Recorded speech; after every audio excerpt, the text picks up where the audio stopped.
Well, yesterday, the 9th of July, marked 11 years since South Sudan seceded from Sudan after many other years, the British and Egyptian colonial stemming from the 1800s. However, the worst has not been over since 2011, as in July 2013, South Sudan faced a violent civil war which led to a famine in 2017, with two failed peace brokers to assist with the tensions there.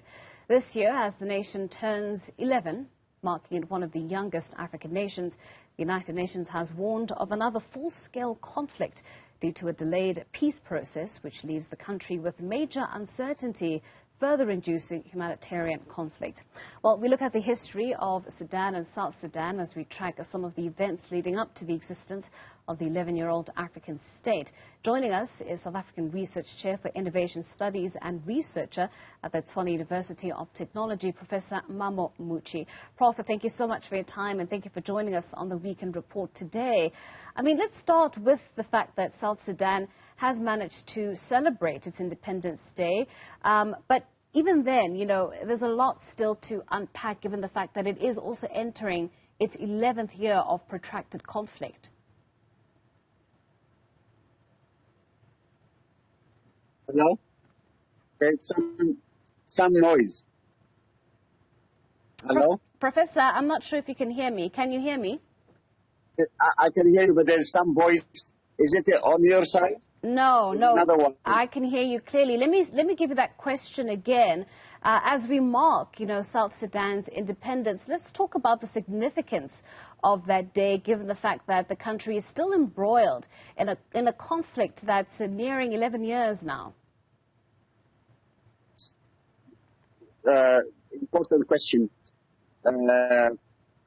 South Sudan became independent on July 9, 2011. And on July 9, 2002, the Organization of African Unity changed in the African Union in urban South Africa. So it is interesting.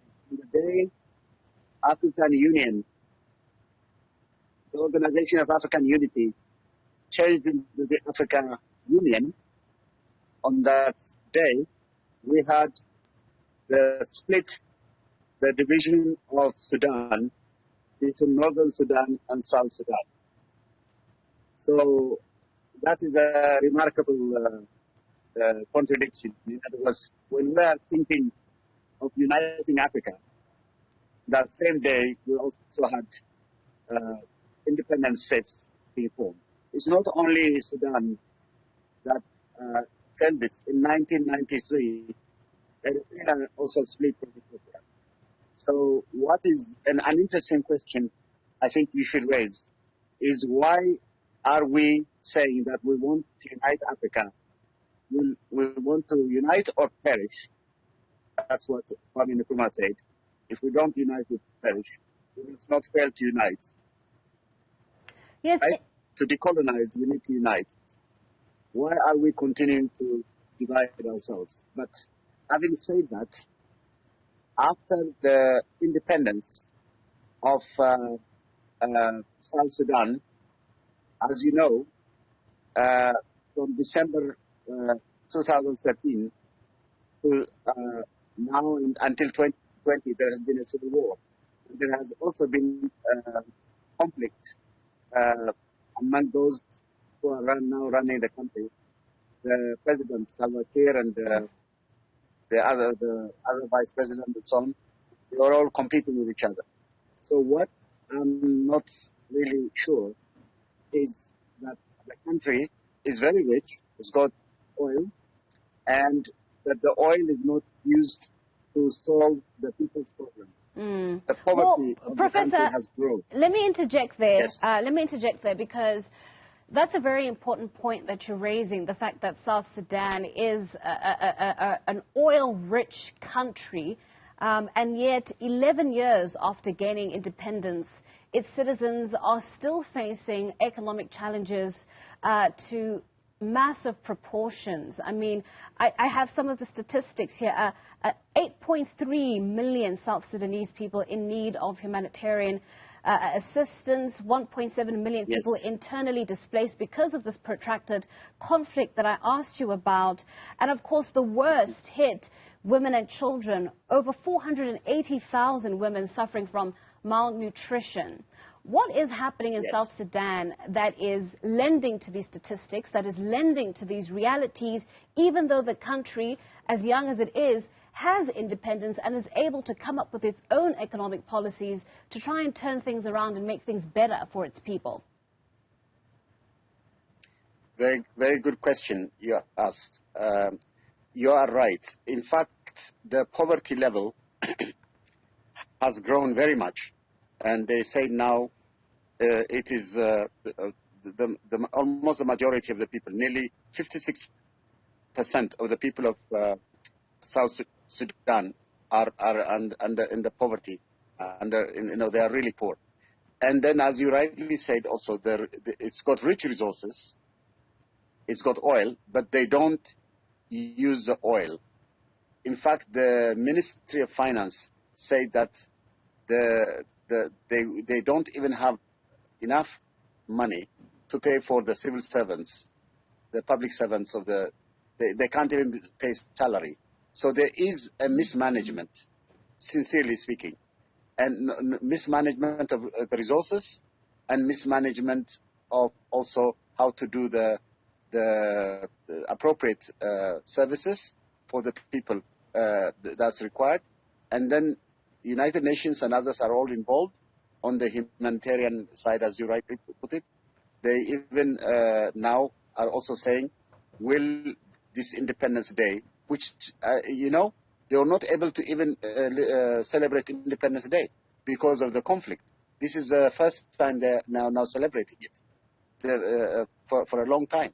So what you are seeing is a very complicated situation. And the other problem was the oil used to be owned previously by the northern part.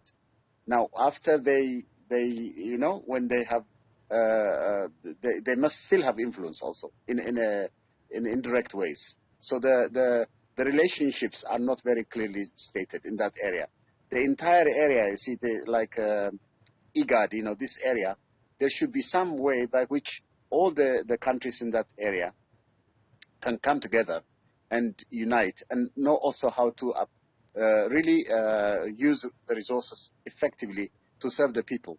That is not what we are seeing. There is still a lot of exploitation, a lot of corruption, and really mismanagement and leadership challenge. How can you have Riek Machar, who is the vice president, and then Salva Kiir, always fighting? I mean, although they are together in the government, they are also competing with each other.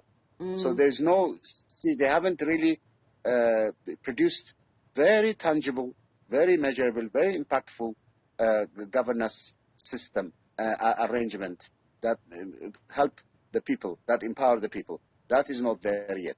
I think that is a big challenge. The other critical problem is, I think I really have to mention to you, there is this Ethiopian Grand Renaissance Dam, which is really a very strong, if it's done well, for Africa, it's a great example. But you know what we are seeing?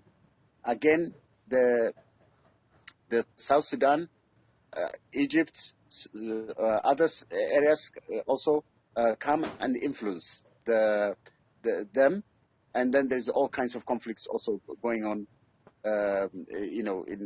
with Ethiopia too, on the borders with Ethiopia, because Ethiopia is the borders also South Sudan. Because of that, there's a conflict also going on. There's a very tough situation in Ethiopia. There's people called the Amhara. When the Tigray People's Liberation Front was formed, in their manifesto in 1975, they called it, as the enemy, almost as that time declared it, and there have been killing going on. Well, and Professor, because of that, they're also involved in this not in a very positive way, and then things are really happening in that entire area. In the region, there's a lot of conflict. Yeah, let's talk about that, because there were attempts in 2015 to broker peace between the two opposing factions here, led by Riek Machar and Salva Kiir. There was another attempt in 2017 to broker peace. Both of those instances unsuccessful, leading up to this protracted conflict that we're discussing now. What sort of aid, what sort of assistance does South Sudan need from regional bodies such as the African Union to try and arrest the situation that's going on there that does seem to be unending at this point? You've mentioned the influence of neighboring countries, the general instability in that region, but what can organizations like the AU do to arrest what's happening there? Yes, you are absolutely right. The African Union should be actively engaged. In fact, ideally, how great it would be that the African Union can really generate an approach, a way to bring African solutions to African problems. Whenever Africans run into this kind of difficulties, they should not outsource this problem. When you outsource it, you get external actors with their agenda to come in. And whatever they give, then there's also conflicts happening. The conflicts never end.